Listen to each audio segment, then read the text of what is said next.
USC needs to do better. What are the three demands? Better wages, right? Better staffing, yes? Right? And the other one is making a livable wage so you don't have to do a 2-hour commute every day. Yeah, I want to start by saying management is proposing some very insulting takeaways. What is a takeaway? Takeaways are things we've already won as a union in the past. Why would we let them push us backwards? They want to allow subcontracting of any and all jobs. Do you know what subcontracting means? It means they can give our jobs away to non-unionized people and treat them worse and pay them less. It means they can, pardon me, they also want a weakened language that protects our jobs. If our hospital gets sold, that's called successorship, because hospitals change ownership all the time. In fact, 3 hospitals in Orange County just sold to a new owner last month. This proposal impacts my department directly and threatens our job security because EVS and dietary are treated as dispensable by management. If we accept this proposal, we're at risk of losing our jobs. If management wants to outsource union work to save money, they want to remove the guarantee that if they sell the hospital, we stay, our contract stays, and our union stays. USC said getting rid of our jobs during a sale will make the hospital worth more on paper. They want to take away our job security so they can inflate their on-paper value. Shame. Yeah. So on Wednesday, we had our 20th bargaining session. I'm part of the bargaining committee, sorry. Wednesday, we had our 20th bargaining session. USC finally gave us our the economic proposal, which included massive takeaways, people. Thank you, yes. But it didn't even include a wage scale. That's why we're here today. So I'm gonna go over some of these takeaways. First of all, they took away being able they want to be able to take away our free family HMO plan. Yes, who here is on that free plan? I'm gonna raise my hand because I am. I got a family of 5 on that free plan. Without that, I will be paying probably thousands of dollars a month. They want to be able to get rid of our existing healthcare opt-out reimbursement option. I know several people from my department are in that. According to them, nobody does it. They want to, we try to take away the Big E lot and lot 71 for our grandfathered Norris employees. Exactly.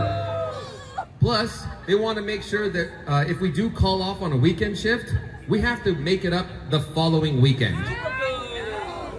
So if you get sick, you're forced to come in again the next weekend. Also, on Sunday nights, weekends, no longer. Exactly. We have a lot of people in our department who work Sunday, Monday, Tuesday. They get their weekend out of the way. That will no longer count.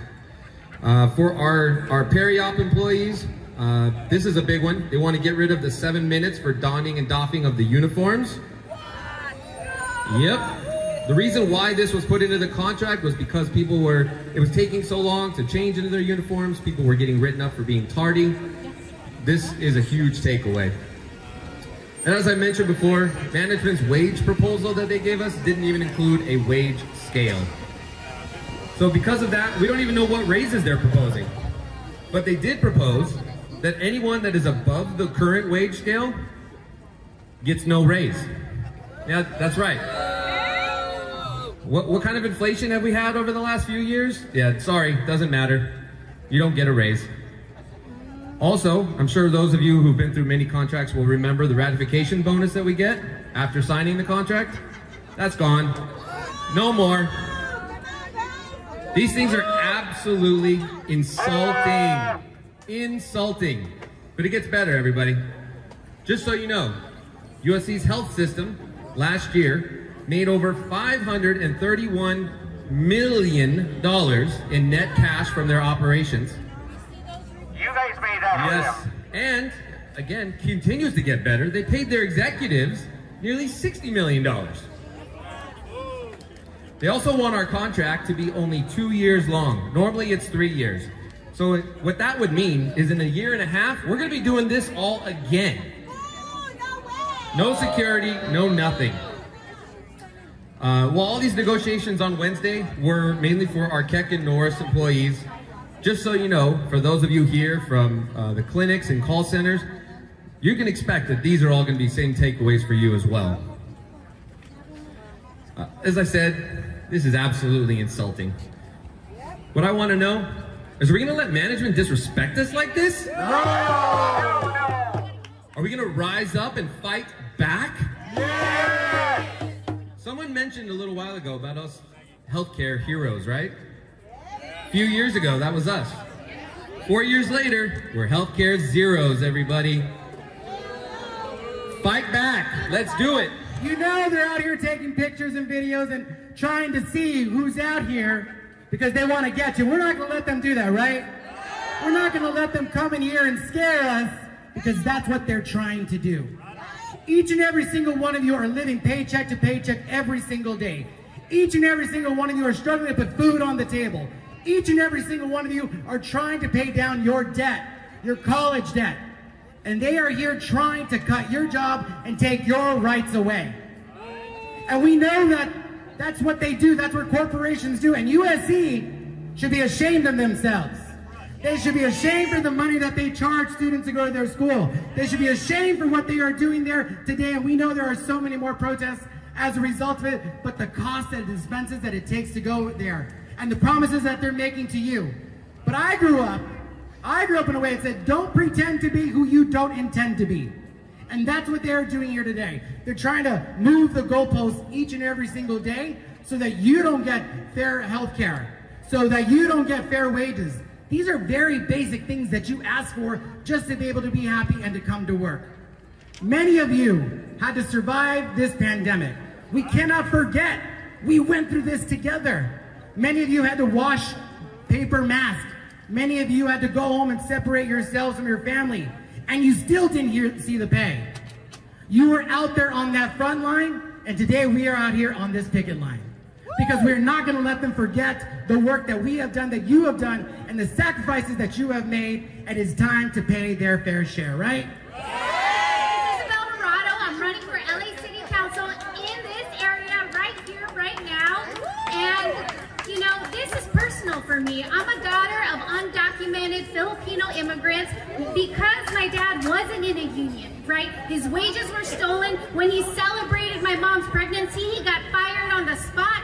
We know what it's like, right, to be exploited and the benefits of a union that will protect you. And that's why we're here today, and we won't be silent, and I stand in solidarity with all of you today. I'm a researcher at USC at the UPC campus across town, and I'm on the executive board of UAW 872, which is the union that represents 3,000 academic workers, including teaching assistants, research assistants, assistant lecturers, and fellows at USC. I'm here today because we at UAW 872 are no strangers to USC's exploitation, their lies, and their silencing. So much of what I've just heard is so reminiscent of the contract fight that we've just had and how much our employer undervalues our labor or claims to. And I'm here to remind you that USC works because we do.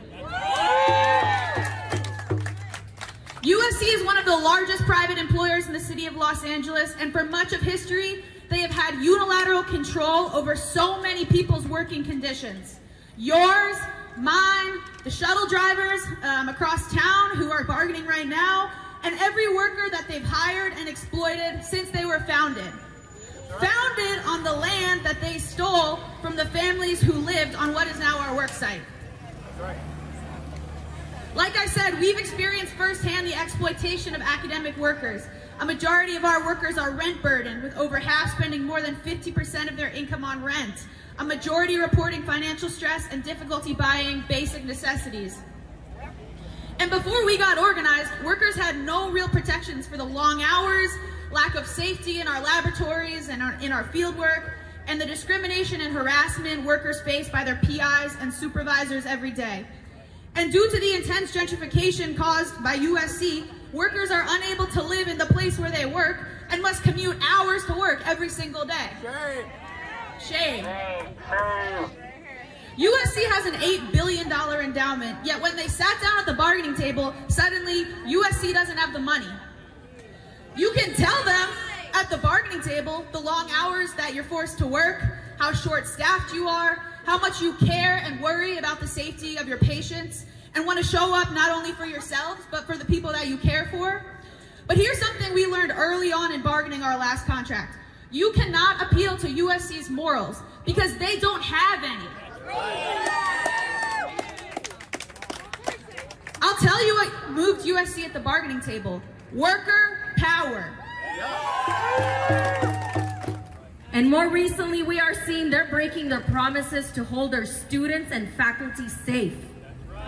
That is not the neighbor we need. That is not the employer we need. We need an accountable employer that protects all its workers and all its neighbors. Let them hear you in time. As Eastside leads, though, we've been doing what you're doing here today, organizing. And we've been organizing with residents throughout the East Side to tell USC, you have to do better. You have to provide affordable housing for your employers. You have to provide affordable housing for your students. You have to address the wage gaps. You have to address local and targeted hire for surrounding neighbors. You have to do better in admissions for young youth to enter your campus. And you know what? You have to do better in safety. Youth throughout the East Side and South LA have told us we don't feel safe walking through USC because the Department of Public Safety makes us feel unsafe.